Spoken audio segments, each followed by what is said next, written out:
de Dieu, le tout miséricordieux, le très miséricordieux. Chers frères et sœurs, nous terminons l'interprétation de la sourate Il s'est renfrogné. Nous nous étions arrêtés au verset 23 et nous continuons aujourd'hui à partir du verset 24 qui commence par la parole de Dieu, le Très-Haut qui dit فَلْيَنْظُرِ الْإِنسَانُ إِلَى طَعَامِهِ. Que l'homme considère, prête attention à sa nourriture. Ici, après que le Seigneur Tout-Puissant ait rappelé à l'homme la façon dont il est créé ainsi que les différentes étapes qu'il traverse, son manquement ou dérogation possible jusqu'à la résurrection et le règlement des comptes nous parle de sa subsistance, de sa nourriture, qu'il médite cependant sur l'ensemble des aliments qui assurent sa subsistance, cette nourriture savoureuse, appétissante, délectable et au goût divers et variés. Qu'il médite sur combien et comment le tout miséricordieux s'est chargé de ses besoins nutritionnels et lui a procuré ce qui lui est nécessaire pour lui permettre de continuer d'être et de vivre sur cette terre. Puis Dieu le Très-Haut continue à réveiller et à stimuler la raison et le bon sens chez l'être humain et dit Anna sababna al-ma'a sabba. Nous avons répandu l'eau avec abondance.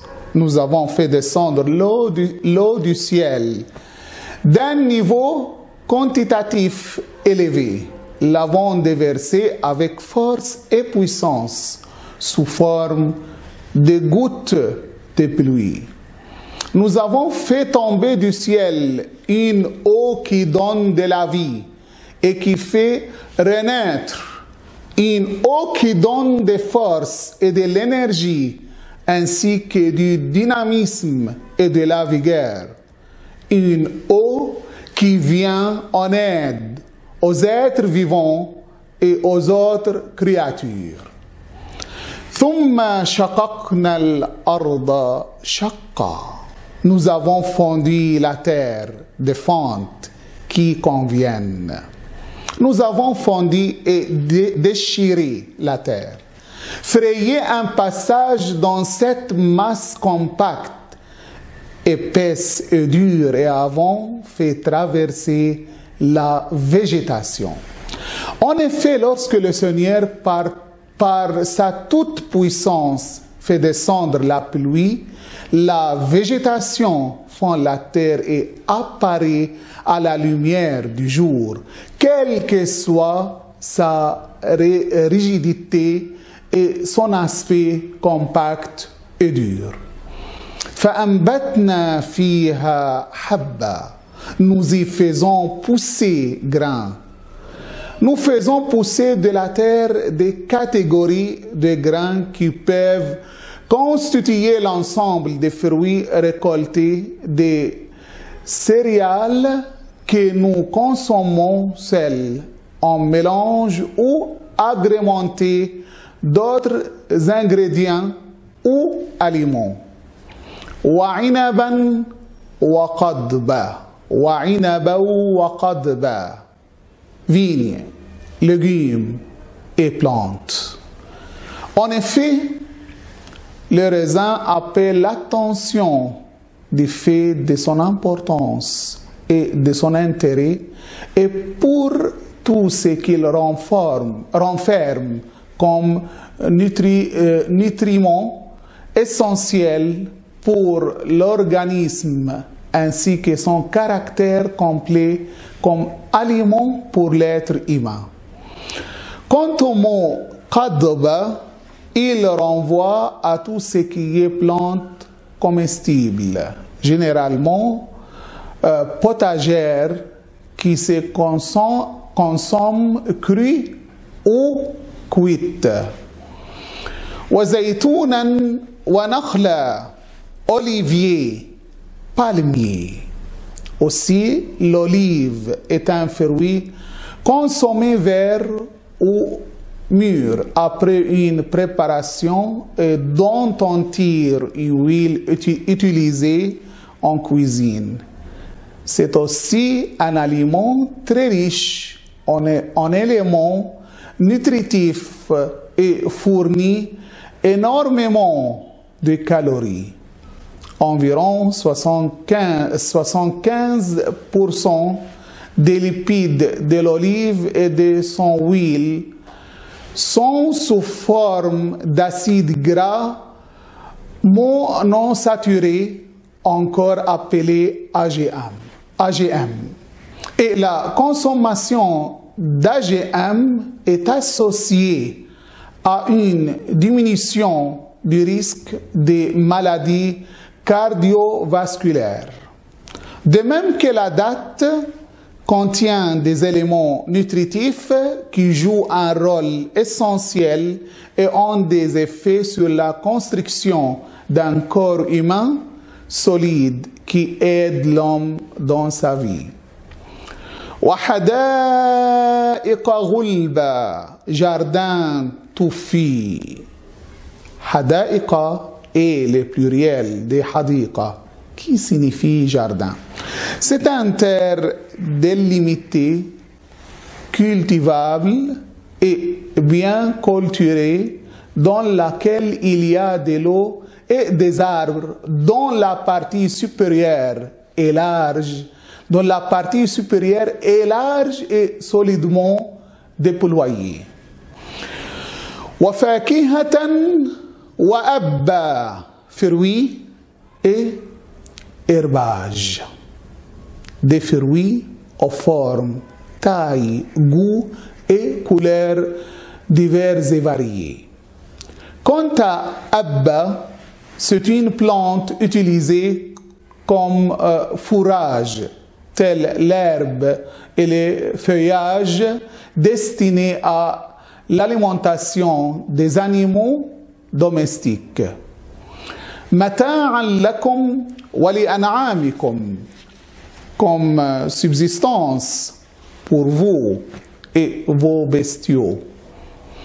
Tout ce qui a été cité comme catégorie et genre de subsistance constitue des bienfaits pour l'homme et son bétail de la part du tout miséricordieux, pour que tous deux en jouissent jusqu'au jour de la résurrection.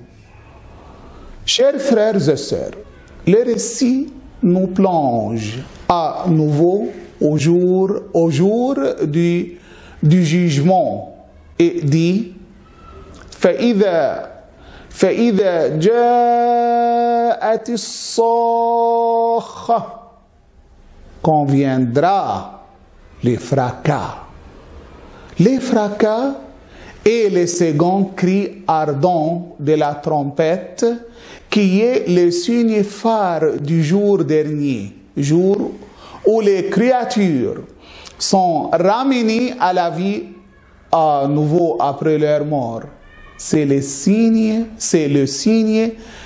distinctif à partir duquel l'homme saura que c'est le jour de la résurrection et du jugement. يوم يفر المرء من أخيه, le jour où l'homme fuira son frère. وأمه وأبيه, sa mère, son père. وصاحبته وبنيه, sa femme et ses enfants. Chers frères et sœurs, le Coran nous renseigne sur ces jours où l'homme fuira son frère, sa mère, son père, sa femme et ses enfants. Et le récit nous dit que c'est le jour de la solitude. Cette fuite et cette dispersion désordonnée, se sauve-qui-peut et les résultats de la terreur de ce jour. Jour où la peur intense et soudaine ainsi que la vive inquiétude envahissent tout le monde et conduit l'homme à oublier les personnes qui lui sont plus proches et plus chères jusqu'à les fuir. لكل امرئ منهم يومئذ شأن يغنيه. Ces jours-là, chacun d'eux aura de quoi ne songer qu'à soi. Ces jours-là, chacun aura assez de s'occuper de lui-même, se questionnera sur son parcours et qui l'attend. Ces jours-là, chacun aura assez de s'occuper de lui-même, se questionnera sur son parcours et ce qui l'attend. Ce jour est celui où tous les liens de parenté et de fraternité sont rompus. Les jours de grande frayeur, les jours de grande frayeur et de la panique généralisée au plus haut degré. Les jours où il n'y a plus de marques d'attention ou d'affection ou de sentiments de bienveillance pour les autres. C'est le jour des évaluations. C'est le jour des évaluations et des résultats de l'ensemble de nos actions sur terre. Et qu'est-ce que nous verrons ces jours-là? وجوه يومئذ مسفرة. Ces jours-là, certains visages seront rayonnants. ضاحكة مستبشرة. Souriants, réjouis. Ces jours-là, on verra des visages épanouis de joie, resplendissants, des visages manifestant de la gaieté et de la quiétude. Voilà les pieux. Et qu'est-ce que nous verrons ce jour-là? ووجوه يومئذ عليها غبرة. D'autres visages ces jours-là seront couverts de poussière. ترهقها قطرة. Accablés par une fumée noire. Ces jours-là, on verra aussi des visages confondus et ternis par la honte, la désolation profonde et de la douleur. Des visages assombris par les péchés et les résultats de leurs mauvais actes. أولئك هم الكفرة الفجرة.